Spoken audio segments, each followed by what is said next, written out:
നമസ്കാരം. പുതിയ വീഡിയോയിലേക്ക് ഏവർക്കും സ്വാഗതം. ഷൈനിയുടെയും മക്കളുടെയും ആത്മഹത്യയ്ക്ക് ശേഷം കേസിൻ്റെ നിർണായകമായിട്ടുള്ള ചില വെളിപ്പെടുത്തലുകളിലേക്ക് നീങ്ങിക്കൊണ്ടിരിക്കുകയാണ്. ഓരോ ദിവസം കഴിയുന്തോറും പല രീതിയിലുള്ള വെളിപ്പെടുത്തലുകളാണ് പുറത്തു വന്നുകൊണ്ടിരിക്കുന്നത്.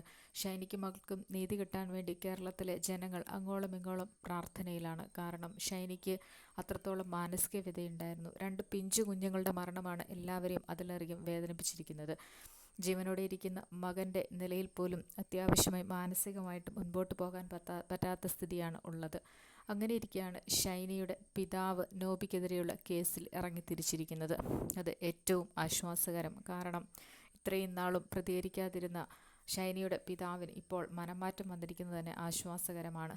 നോബിയെ കുരുക്കണമെന്നുള്ള ആഗ്രഹത്തിന് പിന്നിൽ ഏതായാലും നിയമം വിജയിക്കുക തന്നെ ചെയ്യും എന്നാണ് ആഗ്രഹിക്കുന്നത്. ഷൈനിയും മക്കളും അനേകം മനോപീഡകൾ അനുഭവിച്ചുകൊണ്ടാണ് ഈ ഭൂമിയിൽ നിന്നും യാത്രയായിരിക്കുന്നത്.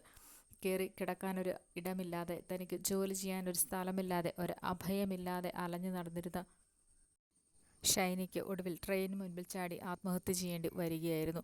തൻ്റെ മക്കളെയും ഒപ്പം കൂട്ടേണ്ടി വന്നു. മാനസികമായി തകർന്നടിഞ്ഞ ഷൈനിക്കും മക്കൾക്കും വേണ്ടി ഇത്രയധികം ആത്മഹത്യ ചെയ്തിട്ടും ഇത്രയധികം ആളുകൾ ഒന്നിച്ചു കൂടുന്നത് വളരെ ആശ്വാസകരമാണ്. സഭയായിട്ടും ജനങ്ങളായിട്ടുമൊക്കെ കഴിയുന്നിടത്തോളം ഷൈനിയുടെ മക്കളുടെയും നീതിക്ക് വേണ്ടി പോരാടിക്കൊണ്ടിരിക്കുകയാണ്. ഷൈനിയുടെ വീട്ടുകാരുടെ പ്രതികരണമില്ലായ്മയാണ് അധികം ജനങ്ങളെ വേദനിപ്പിച്ചുകൊണ്ടിരുന്നത്. കാരണം പിതാവും സഹോദരങ്ങളുമൊക്കെ ഉണ്ടായിട്ടും എന്തുകൊണ്ട് ഇതിനെതിരെ ഇറങ്ങിത്തിരിക്കുന്നില്ല? കാരണം ഇവർക്കും ഷൈനിയോടും മക്കൾക്കും യാതൊരു വിധത്തിലുമുള്ള സ്നേഹവും കരുണയും വാത്സല്യവും ഒന്നുമില്ലേ? സ്വന്തം വീട്ടിലെ മകളുടെ മക്കൾക്ക് ഇതൊക്കെ സംഭവിച്ചിട്ട് പോലും എന്തുകൊണ്ടാണ് ഇങ്ങനെ നോക്കിക്കാണുന്നത് എന്നൊക്കെയുള്ള പല ആശങ്കകളുമായിരുന്നു. ആശങ്കകൾക്കൊടുവിൽ ഷൈനിയുടെ പിതാവ് നോബിക്കെതിരെ കേസുമായി ഇറങ്ങിത്തിരിച്ചിരിക്കുന്നു. വിജയം വരിക്കുക തന്നെ ചെയ്യട്ടെ എന്നാണ് ആഗ്രഹിക്കുന്നത്. എന്തൊക്കെ പറഞ്ഞാലും ഷൈനിയുടെ പിതാവും ഇതിൽ തെറ്റുകാരനല്ല എന്ന് പറയാൻ പറ്റില്ല. കാരണം സ്നേഹം കൊണ്ടും സമാധാനം കൊടുത്തുമൊക്കെയാണ് ഓരോ മനുഷ്യനെയും സംരക്ഷിക്കേണ്ടത്. സമാധാനമില്ലാതെ മക്കളെ ഈ ഭൂമിയിൽ ജനിപ്പിച്ചിട്ട് എന്ത് കാര്യം? അപ്പനും അമ്മയും ജീവിച്ചിരിക്കുന്ന കാലത്തെങ്കിലും മക്കൾ സമാധാനത്തോടെ ജീവിക്കണമെന്നാണ് ഓരോരുത്തരും ആഗ്രഹിക്കുന്നത്.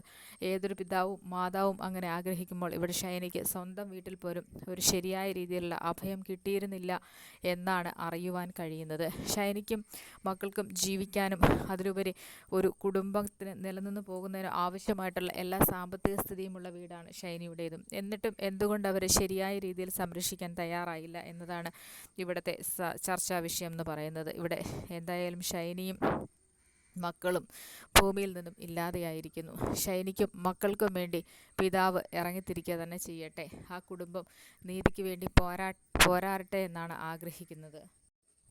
ഓരോ മനുഷ്യരും ഓരോ ദിവസം കഴിയുന്തോറും അവരവരുടേതായ ആശങ്കകളിലേക്കും അവരവരുടേതായ മാനസിക സമ്മർദ്ദങ്ങളിലേക്കും പോയിക്കൊണ്ടിരിക്കുന്ന കാലമാണിത്. സാമ്പത്തികമായിട്ട് അടിത്തറ തെറ്റിയ ഒരവസ്ഥയിലാണ് കേരള ജനത ഒന്നടങ്കമുള്ളത്.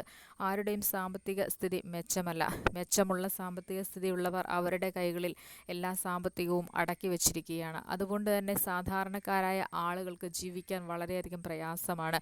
ഒരു ജോലിക്കാണെങ്കിൽ തന്നെ അലഞ്ഞു നടക്കേണ്ട അവസ്ഥയാണ്. ജോലി ചെയ്ത് ജീവിക്കാമെന്ന് വെച്ചാൽ പോലും അതിന് പിന്നിലും ഓരോ മാഫിയകൾ പ്രവർത്തിച്ചു കൊണ്ടേയിരിക്കും. കേരളം അതിരൂക്ഷമായ സാമ്പത്തിക പ്രതിസന്ധിയിലേക്ക് തന്നെയാണ് പോയിക്കൊണ്ടിരിക്കുന്നത്. അത്തരത്തിൽ സാമ്പത്തിക പ്രതിസന്ധി അനുഭവിച്ചതിൻ്റെ ഫലമായാണ് ഇങ്ങനെ ഒരു ആത്മഹത്യ നടന്നത്. കാരണം കുടുംബശ്രീയിൽ നിന്നും എടുത്തിരിക്കുന്ന ലോൺ തിരിച്ചടയ്ക്കാനാവാതെ വന്നു. നോബിയുടെ പിതാവിൻ്റെ ചികിത്സയ്ക്കായിട്ട് കുടുംബശ്രീയിൽ നിന്നും എടുത്തിരുന്ന ലോണാണ് ഷൈനി. പക്ഷേ അത് നോബി തിരിച്ചടയ്ക്കാൻ തയ്യാറായില്ല. തിരിച്ചടച്ചുകൊണ്ടിരുന്ന സമയങ്ങളിൽ മുന്നോട്ട് ജീവിക്കാനുള്ളൊരാഗ്രഹമെങ്കിലും ഉണ്ടായിരുന്നു. തിരിച്ചടവ് തെറ്റിയപ്പോൾ കുടുംബശ്രീയിൽ നിന്നുള്ള ചോദ്യങ്ങൾ ഉയരാൻ തുടങ്ങി. കാരണം കുടുംബശ്രീക്ക് കൃത്യമായി ലോണുകൾ അടച്ചു തീർക്കണം. ഇങ്ങനെയുള്ള പൈസ അടയ്ക്കാനില്ലാത്ത ഒരു അവസ്ഥ വന്നതോടുകൂടി ഷൈനിക്ക് നില തെറ്റി. കാരണം സാമ്പത്തികം അത് മേടിച്ചാൽ തിരിച്ചു കൊടുക്കേണ്ടത് തന്നെയാണല്ലോ. എങ്ങനെ തിരിച്ചു കൊടുക്കുമെന്നുള്ള ആശങ്കയിലായിരുന്നിരിക്കണം. പല സ്ഥലങ്ങളിൽ ജോലിക്കായി അന്വേഷിച്ച് കയറി ഇറങ്ങി നടന്നു. പക്ഷേ നോബിയുടെ സഹോദരൻ ബോബി ചേരിയിൽ അച്ഛൻ്റെ ഇടപെടൽ ഏതായാലും ഷൈനിക്കും മക്കൾക്കും അതിദാരുണമായ അന്ത്യത്തിനാണ് വഴിയൊരുക്കിയത്. കാരണം ജോലി തേടിച്ചെല്ലുന്ന ഇടങ്ങളിലൊക്കെ ചെന്ന് ഷൈനിക്ക് ജോലി കൊടുക്കരുതെന്നും പറഞ്ഞുകൊണ്ട് ഷൈനിയെ അപമാനിച്ചു വിട്ടു. അതിനു പിന്നിലും മറ്റ് കാരണം വിവാഹം നിഷേധിക്കപ്പെട്ട് കഴിയുന്ന ബോബി ചേരിയിൽ അച്ഛന് നോബിയുടെ ഭാര്യ ഷൈനിയുടെ മേലും ഒരു കണ്ണുണ്ടായിരുന്നിരിക്കണം, വളർന്നു വരുന്ന മക്കളും. അങ്ങനെയൊക്കെയാണ് ഇന്നത്തെ കാലത്ത്. കാരണം ആളുകളൊക്കെയും അവരുടെ സ്വാർത്ഥത മാത്രമാണ് അന്വേഷിക്കുന്നത്. ഷൈനി ഒരിക്കലും സമാധാനത്തോടും സന്തോഷത്തോടും കൂടി ജീവിക്കരുതെന്ന് അത്രമേൽ ആഗ്രഹിച്ചിരുന്ന ഒരു വ്യക്തിയാണ് ബോബി ചേരിയിൽ. ഇല്ലായിരുന്നുവെങ്കിൽ പിടിപാടുകളുള്ള അവർക്ക് എന്തുകൊണ്ട് ഒരു ജോലി വാങ്ങിക്കൊടുക്കുവാൻ സാധിച്ചില്ല? തന്നെയുമല്ല, അവിടെയും സ്വാർത്ഥതയുണ്ട്. പിതാവിൻ്റെ സംരക്ഷണം ഏറ്റെടുക്കണമല്ലോ. ഒരു നേഴ്സായ ഷൈനിക്ക് ഇതെല്ലാം സാധിക്കും. പിതാവ് രോഗശയ്യയിലാണ്. പിതാവിനെ ശുശ്രൂഷിക്കുന്നതിന് മറ്റ് ഹോം നേഴ്സുകളെ ആവശ്യമില്ല. ഇപ്പോൾ കാശ് കൊടുക്കാതെ വീട്ടിലൊരു ഹോം നേഴ്സ് ഉണ്ടല്ലോ എന്ന ആശ്വാസത്തിലായിരുന്നിരിക്കണം വീട്ടുകാർ. അതുകൊണ്ട് തന്നെ ഷൈനിയെ ഒരിടത്തേക്കും വിടുന്നതിന് അവർക്ക് താല്പര്യമുണ്ടായിരുന്നില്ല. തന്നെയുമല്ല, ഒരു വ്യക്തിയെ പരമാവധി ക്രൂരമായി മാനസികമായി പീഡിപ്പിക്കുക എന്നുള്ളത് ചില ആണുങ്ങളുടെയൊക്കെ ഒരു സന്തോഷകരമായ മാനസിക രോഗമാണ്. അത് പറയാതിരിക്കാൻ തരമില്ല. ഷൈനിയുടെ കാര്യത്തിലെന്നല്ല, മറ്റ് പല സ്ത്രീകളുടെ കാര്യത്തിൽ ഓരോ കുടുംബങ്ങളിലും നടക്കുന്നതാണിത്. ഭർത്താക്കന്മാർ ക്രൂരമായ വിനോദമായി കണ്ടിരിക്കുകയാണ് ഭാര്യമാരെ മാനസികമായും ശാരീരികമായും പീഡിപ്പിക്കുക എന്നത്. അത് ഏറ്റുവാങ്ങുന്ന എത്രയോ ആളുകൾ ഇന്ന് കേരളത്തിലുണ്ടെന്ന് പറയാതെ വയ്യ.